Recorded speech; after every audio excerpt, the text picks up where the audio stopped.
cukup banyak merampas tanah rakyat, mengintimidasi rakyat, mengancam, meneror rakyat yang punya tanah. Status kejahatan ini bisa kita anggap sebagai state corporate crime. Pemerintah itu saya bilang lebih banyak bersandiwara, banyak untuk melindungi Aguan dan Antoni Salim. Ada puluhan orang yang mati sia-sia tanpa proses hukum. Kita mengajak rakyat untuk melawan karena tidak ada hukum lagi di negara ini.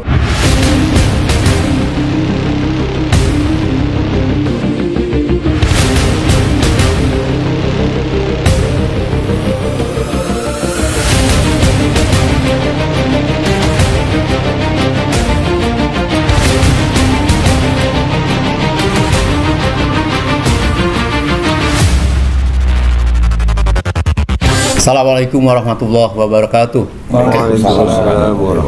Saudara sekalian, kita tentu masih dalam tengah-tengah menikmati Sahrul Ramadan, ya, Sahrul Mubarak, dan sudah melampaui hampir setengah lebih. Semalam kita umat Islam sudah pada beriktikaf, ya, yang berharap segera ada bulan yang baik, yaitu yang dinanti-nantikan. Ya. Terpenting bagi umat Islam, apalagi di bulan Ramadan, tidak melupakan perjuangan yang sedang tengah dilakukan untuk bangsa Indonesia. Kita tahu bahwa persoalan PIK belum selesai. Masyarakat mengira bahwa setelah terjadi pergantian presiden dan nampaknya akan meletakkan negara di dalam satu keadilan terhadap rakyatnya, ternyata orang menebak kok malah orang yang sedang katakanlah diperkirakan oleh rakyat ini, PIK yang penguasanya ada Aguan itu, malah justru diundang oleh presiden yang tentu kita belum mendengar apa yang mesti diperingatkan oleh pemerintah kepada penguasa-penguasa zalim itu. Sampai sekarang penderitaan rakyat itu masih terus berlangsung. Bahkan walaupun dikatakan PIK bukan termasuk PSN 2, tidak ada pengaruh apa-apa, mereka tetap melakukan seperti itu. Nah, inilah yang tentu kita harus mengikuti update terakhir, ya, bahwa misalnya kita pernah berkunjung kepada satu warga di Kecamatan Teluk Naga yang rumahnya dan lahannya hanya dihargai 300.000 per meter, ya. Itu sekarang masih menderita bersama rakyat yang Indonesia yang lainnya, ya. Ini mengerikan, ya. Jangankan bisa berlebaran atau tidak, apakah bisa masih melanjutkan puasa, tidak ada persediaan uang, ya. Rakyat-rakyat yang kena PHK puluhan ribu di Jawa Tengah juga andalan keluarga, mereka tidak mempunyai lahan, tidak untuk apa-apa. Inilah kita tentu intinya pada siang hari ini kita berdoa kepada Allah mendorong supaya presiden melihat dengan nyata persoalan ini, ya. Masalah PIK 2 ini terjadi satu pembangunan yang terus berlangsung yang seolah-olah tidak ada apa-apa. Mereka masih melakukan tidak ada misalnya penggantian denda dengan tanahnya itu, apakah sawah dikembalikan setelah dikasih 50.000, ada yang tidak itu. Inilah yang tentu kita tidak boleh mendiamkan ini, apalagi malah mereka kemudian nanti diangkat seolah menjadi penyelamat keuangan negara. Nah, di samping saya ada Bapak Sunarko, ada Pak Marwan, ada Bang Ismet, ya, ada Pak Medi, ya, tokoh ulung. Untuk itu kami minta Pak Marwan untuk mengupdate tentang PIK 2 itu. Bagaimana sebaiknya bangsa dan pemerintah ini menyelesaikan supaya rakyat tidak menderita? Silakan Pak Marwan. Ya, makasih Om Lim. Assalamualaikum warahmatullahi wabarakatuh. Waalaikumsalam. Alhamdulillah bil alamin. Allahumma shalli ala sayyidina Muhammad.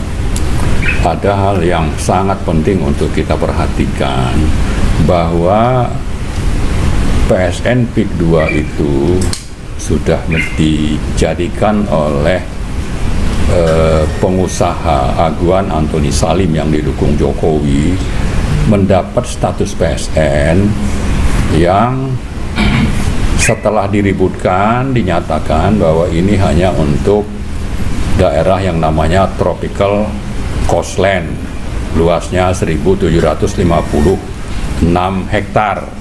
Ya. Tapi sebelum itu status PSN ini sudah digunakan oleh penguasa zolim itu yang didukung aparat negara, apakah itu ASN atau APH ya, aparat penegak hukum, untuk membebaskan tanah milik rakyat sampai ke Serang di Tanara. Ada sekitar 11 kecamatan dengan status PSN itu. Mereka cukup banyak merampas tanah rakyat, mengintimidasi rakyat, mengancam, meneror rakyat yang punya tanah, tapi juga menutup jalan, sungai, sawah, dan sebagainya. Sehingga kejahatan sistemik ini pantas untuk kita label seperti yang berlaku untuk sektor pemilihan umum. Itu ada status TSM, terstruktur, sistemik atau sistematik, masif, dan ditambah dengan status brutal, TSMB.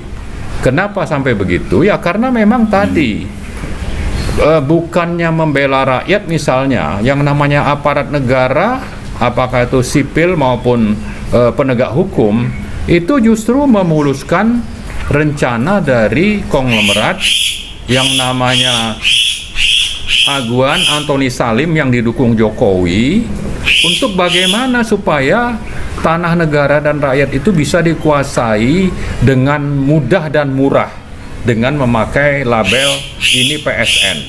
Itu di darat, ya. Dan itu status kejahatan ini bisa kita anggap sebagai state corporate crime. Korbannya sudah jatuh. Tanah rakyat itu bisa diambil dengan sangat murah atau dijual paksa. Kemudian ada juga tanah negara yang namanya tadi tropical coastland tadi, itu sebetulnya adalah tanah sebagian besar 1.500 hektar itu adalah hutan lindung milik perhutani, yang sampai sekarang status dari bagaimana deal antara pemerintah dengan si pengembang Pani atau Aguan ini dituliskan, atau bagaimana prinsip dari penyerahan tanah itu. Yang ada adalah pengakuan dari Aguan kepada Tempo bulan Januari yang menyatakan bahwa karena dia sudah membantu mendukung pemerintah DPSN, maka dia dapat kompensasi. Nah, ini Jokowi ini apa? Kok tanah punya negara, hutan lindung yang ada undang-undangnya dan tidak bisa sembarangan diserahkan untuk dikonversi misalnya menjadi lahan bisnis, itu seenaknya saja, seolah-olah itu tanah milik nenek moyangnya gitu. Nah, jadi saya ingin mengatakan korban dari kejahatan korporasi, state corporate crime ini sudah sangat nyata. Ada kerugian negara, ada kerugian rakyat, ada perampasan SDA milik negara. Itu di darat. Lalu di laut juga sama. Ada pemagaran laut sepanjang 30,16 km di 16 kecamatan. Ya. Tapi yang diproses hanya di Kohot. Padahal di 6 kecamatan ini ada sekitar 16 desa. Kenapa cuma di Kohot yang diproses? Jadi inilah sebetulnya yang kita tuntut kepada pemerintah. Masalahnya pemerintah itu saya bilang lebih banyak bersandiwara, seolah-olah melakukan proses hukum, tapi justru yang terjadi sebaliknya, karena niatnya, motifnya lebih banyak untuk melindungi Aguan dan Antoni Salim, bukan untuk menegakkan hukum dan kebenaran, keadilan, termasuk membela rakyat yang sudah terzolimi. Misalnya ada puluhan orang yang mati sia-sia tanpa proses hukum akibat dari kegiatan truk-truk atau pembebasan lahan milik rakyat yang dirampok itu misalnya. Puluhan yang mati. Lalu aset rakyat itu banyak yang belum dilunasi. Kemudian mereka kehilangan pekerjaan, kehilangan tempat tinggal. Ini fakta hukum yang tidak bisa diabaikan begitu saja. Oleh siapa? Oleh negara, oleh DPR, oleh DPRD, oleh gubernur, oleh menteri-menteri, dan sampai ke yang namanya Presiden Prabowo. Ya, jadi kalau kembali tadi Anda hanya melakukan sandiwara menunjukkan ada proses hukum, inilah yang kita gugat kepada pemerintah. Itu satu hal. Kemudian hal lain, kita ingin mengingatkan teman-teman yang katanya bisa kompromi menerima proyek Big 2. Silakan dievaluasi. Ya, kalau Anda punya sikap seperti itu, lebih memihak kepada kepentingan konglomerat, ya silakan saja. Ya, tapi jangan menyerang kami yang mempersoalkan kejahatan TSMB ini gitu. Jangan masalahkan kepada kami. Kami ini ingin independen bersikap bahwa kejahatan sudah dilakukan dan sudah terbukti banyak korban dan kerugian negaranya. Apakah Anda menutup mata, tidak peduli dengan ini lalu membela konglomerat? Ya silakan saja. Tapi kami, sikap kami ini masih konsisten. Jadi kalau ada undangan buka bersama atau ada pernyataan pejabat atau yang namanya orang yang katakanlah ada yang mungkin menjadi petinggi di Banten sana, silakan aja lah Anda mau kompromi, tapi Anda itu bukan urusan kami. Kami tidak mau berhadapan-hadapan dengan Anda. Kami tidak mau membuang energi kami untuk bagaimana menyikapi sikap Anda. Kalau Anda menyerah silakan, Anda kompromi silakan, tapi kami konsisten. Dan tujuan kami ini adalah untuk menegakkan kebenaran, keadilan, dan adanya penegakan konstitusi dan pembelaan kepada rakyat yang sudah terzolimi dan juga kepada aset negara yang sudah dicaplok. Dan terakhir sekali saya ingatkan bahwa sandiwara pagar laut yang begitu gencar di 18 Januari dimulai, lalu berakhir hanya dengan menjadikan kepala desa Kohot dan sekretaris desa, lalu ada 2 orang dari pihak swasta sebagai tersangka tanpa memproses sebetulnya di 15 desa lain itu kejahatan yang sama terjadi. Ini kita persoalkan. Dan khusus untuk yang di laut ini, jumlah pelanggaran undang-undang dan peraturannya itu ada 13 macam. Ada sekian, mungkin 4 atau 5 undang-undang, dan ada sekian untuk pelanggaran peraturan dan perpres misalnya, atau permen. Ini sangat nyata. Nah, kalau Anda tarik ini ke darat terhadap rakyat yang dizolimi tadi, maka jumlahnya itu lebih dari 15 undang-undang dan peraturan yang dilanggar. Nah, ini negara hukum. Ini yang kita tuntut. Dan Pak Prabowo kita berharap itu supaya bersikap. Jangan justru Anda melindungi penjahat ini. Tadi Om Lim sebut menerima aguan di istana atau ketemu untuk membahas sesuatu.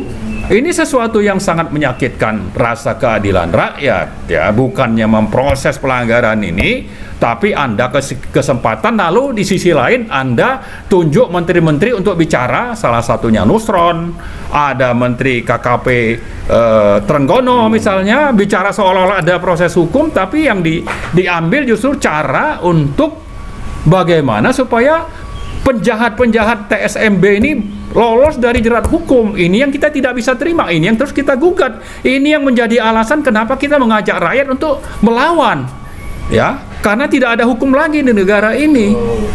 Dan jangan lupa bahwa sekarang juga Aguan dan gengnya itu sedang berupaya untuk memecah belah rakyat, untuk supaya rakyat ini tidak fokus dipecah belah. Ada yang memang dipengaruhi dalam tanda petik, kita tidak tahu apakah disuap, dan sayang sekali bahwa orang itu mau disuap tanpa peduli tentang penderitaan rakyat yang menjadi korban, ya. Maka kita ingin mengingatkan, hentikanlah upaya pecah belah itu. Kita tidak bisa terima itu, dan sebaliknya kita menuntut tadi kembali tolong Presiden ini segera selesaikan masalah hukum ini, masalah serius, kejahatannya sangat tingkat tinggi. Kemudian kepada DPR kita tetap konsisten minta itu supaya ada angket khusus tentang PSN. Dan yang ketiga kepada rakyat, silakan yang mau